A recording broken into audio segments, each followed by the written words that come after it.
Hardik পান্ডিয়াকে KKR দলে আনতে গেলে বরুণ চক্রবর্তী এবং হার্ষিত রানাকে হারাতে হবে কেকেআর থেকে। কারণ মুম্বাই দাবি করেছে যে হার্ষিত রানা এবং বরুণ চক্রবর্তীকে যদি কলকাতা নাইট রাইডার্স দেয় তাহলে হার্দিক পান্ডিয়াকে ছাড়বে মুম্বাই।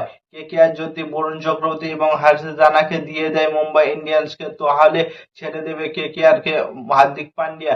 তাই কলকাতা নাইট রাইডার্স এবং মুম্বাইয়ের বিরুদ্ধে এই যে ডিলটা আছে সেই ডিলটা একটু কঠিন হয়ে চলে এসেছে।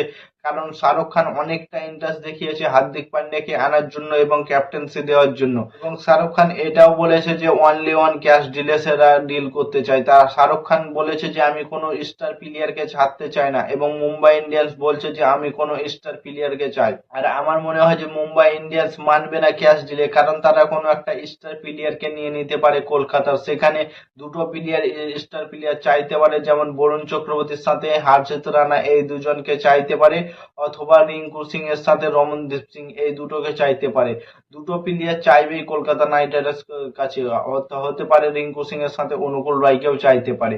কলকাতা নাইট রাইডার্স যদি হার্দিক পান্ডিয়াকে আনতে চায় তাহলে বড় মাপের দুটো প্লেয়ারকে হারাতে হবে কলকাতা নাইট রাইডার্স দল থেকে। বরুণ চক্রবর্তী এবং হার্ষিত রানার মতো প্লেয়ারকে আমার মনে হয় ব্যক্তিগতভাবে যে ছাড়া উচিত না হার্দিক পান্ডিয়াকে দলে আনার জন্য।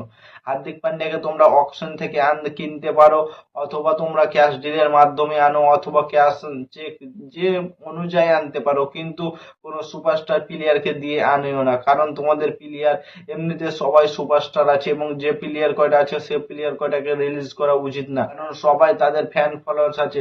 রিঙ্কু সিং এর ফ্যান ফলোয়ার্স, বরুণ চক্রবর্তী, হার্ষিত রানার ফ্যান ফলোয়ার্স সব কেকেআর এর জন্য।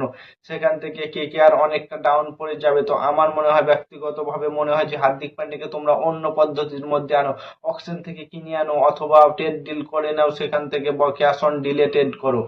কলকাতা নাইট রাইডার্স দলে ক্যাপ্টেন দরকার, ক্যাপ্টেন করার মতো অনেক প্লেয়ার আছে। সেখানে রিঙ্কু সিং ক্যাপ্টেন্সি করতে পারবে যদি 2027 আইপিএল এ চান্স দেয়। তো রিঙ্কু সিং ভয়েস ক্যাপ্টেন আছে, রিঙ্কু সিংকে আমার মনে হয় ব্যক্তিগতভাবে রিলিজ করা উচিত না। কলকাতা নাইট রাইডার্স একটা করতে পারে, মাথিসা পাথিরানাকে রিলিজ ট্রেড করে হার্দিক পান্ডিয়াকে আনতে পারে, অথবা ক্যামরন গ্রিনকে ট্রেড করে হার্দিক পান্ডিয়াকে আনতে পারে। ক্যামরন গ্রিন যদি ট্রেড করতে পারে তাহলে কোনো অসুবিধা হবে না, কারণ ক্যামরন গ্রিন এবং হার্দিক পান্ডিয়া দুজনেই পায় সেম। কারণ ক্যামরন গ্রিনও হচ্ছে অলরাউন্ডার প্লেয়ার, ক্যামরন গ্রিন হচ্ছে অস্ট্রেলিয়ার বেস্ট অলরাউন্ডার প্লেয়ার, এবং হার্দিক পান্ডিয়া হচ্ছে ইন্ডিয়ার বেস্ট অলরাউন্ডার। সেখানে দুজনে পায় সমান, সেই দিক থেকে কলকাতার কিছু অসুবিধা হবে না। তো আমার মনে হয় এই ডিলটাতে সব থেকে ভালো হবে কলকাতা নাইট রাইডার্স দলে। এবং হার্দিক পান্ডিয়া 4 নাম্বার অথবা 5 নাম্বার জায়গাটায় ফিনিশিং টাচটা খুব সুন্দর দিতে পারবে রিঙ্কু সিং এর সাথে, এবং তোমাদের মানিশ পান্ডিয়া তো আছে।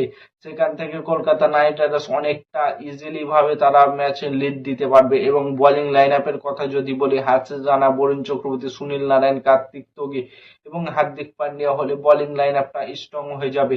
এবং কেকেআর এর হার্দিক পান্ডিয়াকে আনতে গেলে কি করা উচিত, ক্যাশ ডিল করা উচিত না ট্রেড করা উচিত, তোমরা কমেন্ট করে জানাও।